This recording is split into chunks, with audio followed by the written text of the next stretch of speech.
تقدروا هنا تطمنوا على اولادكم ان مفيش مثلا موج يخبطهم يغرقهم او يوقعهم. احنا كده دخلنا شاطئ سيدي بشر المميز. تمام، الميه جميله جدا وصافيه. الشاطئ ده مفيهوش موج نهائي، الميه كانها حصيره. السلام عليكم ورحمه الله وبركاته، اهلا بيكم فيديو جديد ويوم جديد من قناه اهل اسكندريه. النهارده يوم الوقفه وبكره ان شاء الله اول ايام عيد الفطر المبارك. كل سنه وحضراتكم طيبين وكل الامه العربيه الاسلاميه بالف خير، وربنا يجعله عيد سعيد علينا جميعا باذن الله. النهارده جولتنا كده للبحر، نفصل بقى شويه كده من الاسعار والبضايع والاسعار النهارده بكام.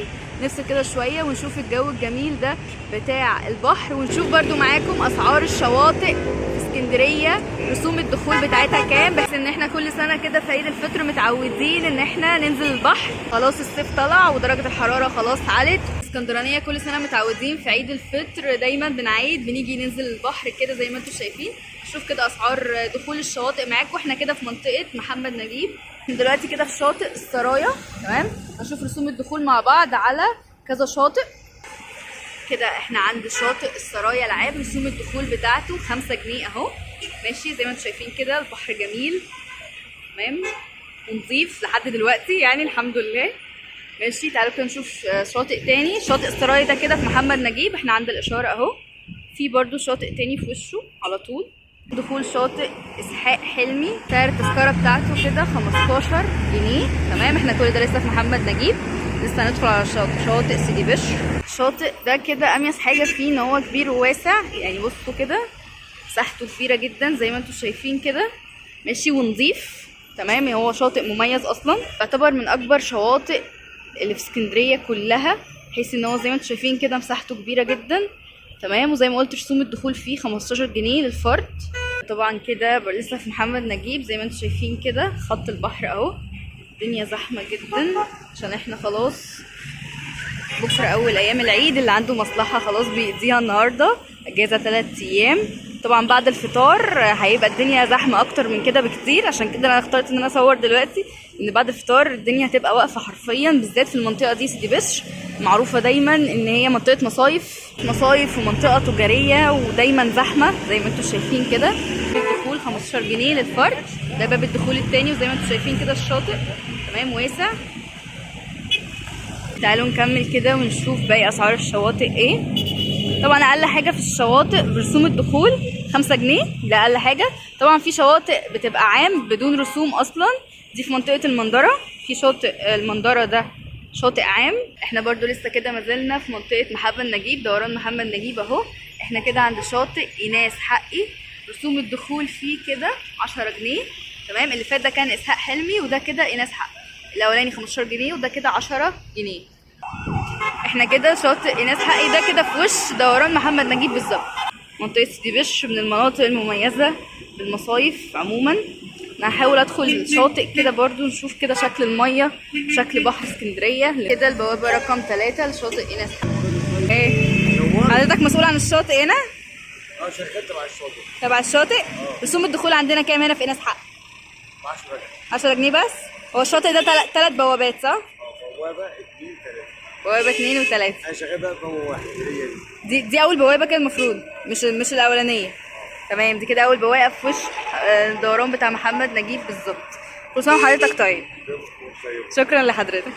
انا الجوله دي عاملاها مخصوص عشان العيد، عشان الناس تعرف رسوم دخول الشواطئ ايه، عشان الناس اللي عايزه تقضي ايام حلوه كده في العيد تفصل شويه. احنا اليومين دول كده ايه فسيخ ورنجه بس، نفصل بقى من الفراخ واللحمه والحاجات دي كلها، نفصل من الاسعار عموما ومن الدوشه دي، ونستجم كده يومين في اسكندريه. اللي جاي من بره اسكندريه عايز يقضي اليومين بتوع العيد كده برضو، اهلا وسهلا بكل المحافظات.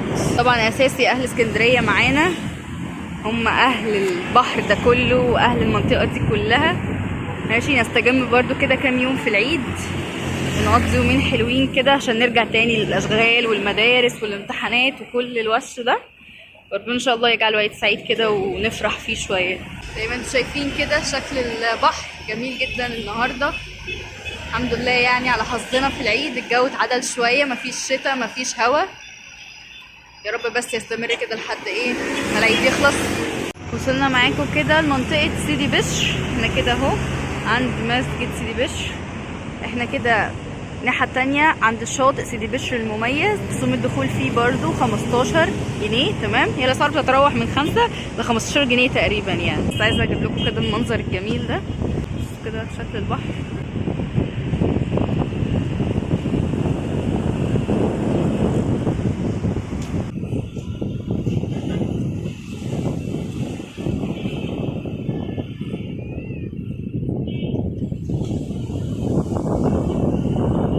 شكل البحر جميل جدا. تمام، في نسمة هوا كده، بس ايه يعني نزول البحر الصبح مش هيبقى مستحيل يعني، تبقى الشمس طالعة شوية.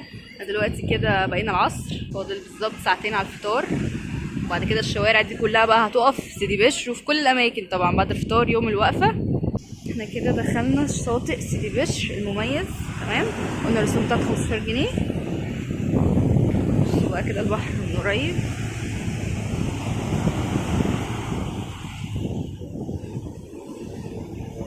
بقى كده منظر البحر كده وهو قريب، جو جميل طبعا.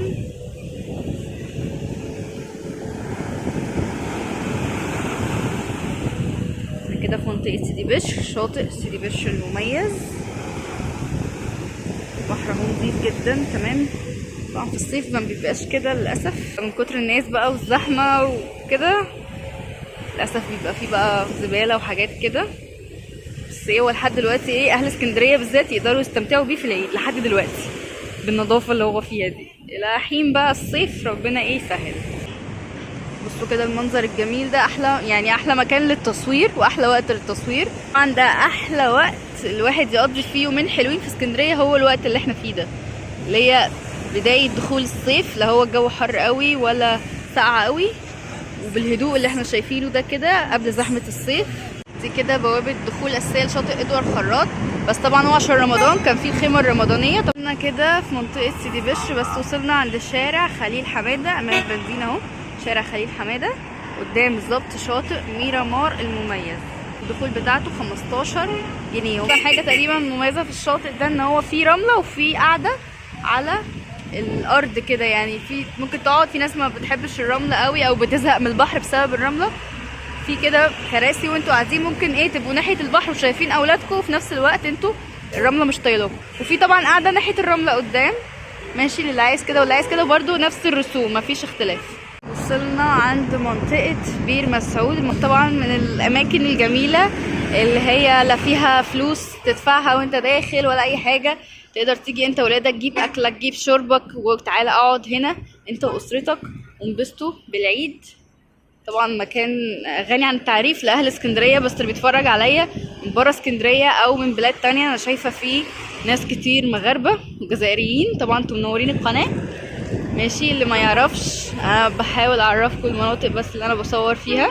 اهل اسكندريه طبعا المكان ده بير مسعود غني عن التعريف بالنسبه لهم، من الاماكن المميزه للخروجات والفسح. وباذن الله لما نبدا الصيف هحاول اعمل لكم جولات كتير للاماكن الفسح في اسكندريه، يعني احنا هنفصل شويه بقى كده ايه من الملابس والاكل والشرب، ونحاول نعمل جولات ترفيهيه كده للناس، نشوف احسن مكان ايه في اسكندريه للخروج للفسح، ايه اقل الاماكن في الرسوم، الجناين الحلوه ايه في اسكندريه. هحاول اجيب لكم كل ده بعد كده باذن الله. تعالوا برضو نشوف مراكب الصيد الحلوه دي كده. احنا برضو ما زلنا في منطقه سيدي بشر اهو على البحر، مكملين معاكم خط البحر. بحر سيدي بشر كده في مراكب الصيد دي زي ما انتم شايفين كده، دي مش ايجار، دي بس صيد اسماك.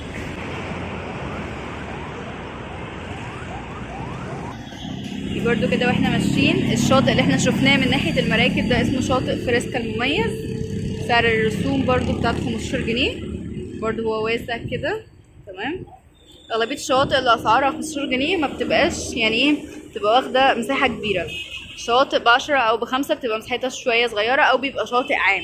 برضو كده هنا في الشاطئ في قاعده خارج الرمله، برضو الناس ما بتحبش الرمله، في قاعده هنا برضو. احنا وصلنا منطقه 45، عدينا خلاص منطقه سيدي بشر، وصلنا على منطقه 45 اهو. الكوبري الجديد ده اللي يشبه كوبري ستانلي بالظبط. تمام، عشان في ناس كتير قوي بتشبهه بكده. تمام، احنا كده انا مش عارفه احنا هنشاطئ ايه، بس هنطول شويه ونشوف شاطئ ايه. بس انا عايزه اقول لكم ان الشاطئ ده كده فيه صدادات والميه بتاعته هاديه جدا، يعني تطمنوا على اولادكم. يعني بصوا شايفه في ولاد قدام كده برضو داخلين في منطقه يعني ايه غويطه شويه بس مفيش موج خالص. الشاطئ ده مفيهوش موج نهائي، الميه كانها حصيره. ده كده شاطئ ميامي العام، تمام. رسوم الدخول فيه 5 جنيه. في كده طلب معدات اضافيه، الكراسي بقى والشمسيه والترابيزات، دي الرسوم بتاعتها، تمام. عايزه بس اخش الشاطئ كده اوريكم المنظر. الشاطئ جميل جدا بجد، حصيره الميه تقريبا اكتر شاطئ شفته مميز، سعره 5 جنيه، وفي نفس الوقت في صدادات، والميه زي ما انتم شايفين كده. بصوا في سلالم كده بنزول، وبعد لسه في ناس بتفطر على البحر اخر يوم. تعالوا نختم كده من الشاطئ ده. ده كده الشاطئ اللي انا صورته من بره، تمام. انا دخلت جوه عشان اوريكم شكل الميه، والمراكب الصيد قدام اهي عندنا، ماشي. بصوا الميه جميله جدا وصافيه الى حين قدوم الصيف، برضو مش عارفين هتفضل صافيه لحد امتى بالجمال والهدوء ده. اهل اسكندريه بقى يلحقوا ايه، يقضوا لهم يومين حلوين. بصوا جمال الميه. انا شخصيا مش عايزه امشي، عايزه افضل هنا. احط شاطئ ميامي العام، شاطئ ميامي العام. رسوم الدخول 5 جنيه، وفي رسوم اضافيه لاسعار الكراسي والترابيزات، يعني هي مش اكتر من 5 جنيه، 2-3 جنيه زي ما انتوا شفتوا القايمه كده من بره، تمام. تقدروا هنا تطمنوا على اولادكم ان مفيش مثلا موج يخبطهم يغرقهم او يوقعهم. في برضو صخور جميله للناس اللي بتحب التصوير، تطلعوا الصخور دي وتتصوروا. انا هنهي الجوله بقى بتاعتي من هنا، تمام. كده كنا مع بعض في اخر شاطئ. ان شاء الله مش اخر جولة، هعمل لكم جولات تانية لاسعار الشواطئ، ونشوف برضو اكتر الشواطئ اللي فيها صدادات واللي فيها موج. في ناس بتحب كده وفي ناس بتحب كده. لو عجبتكم جولتي، لو بتتابعوني من اليوتيوب ما تنسوش اللايك والسبسكرايب للقناة، ولو بتتابعوني من الفيس لايك وفولو للبيج بتاعتي، وتابعوني عشان يوصل لكم كل الفيديوهات الجديدة.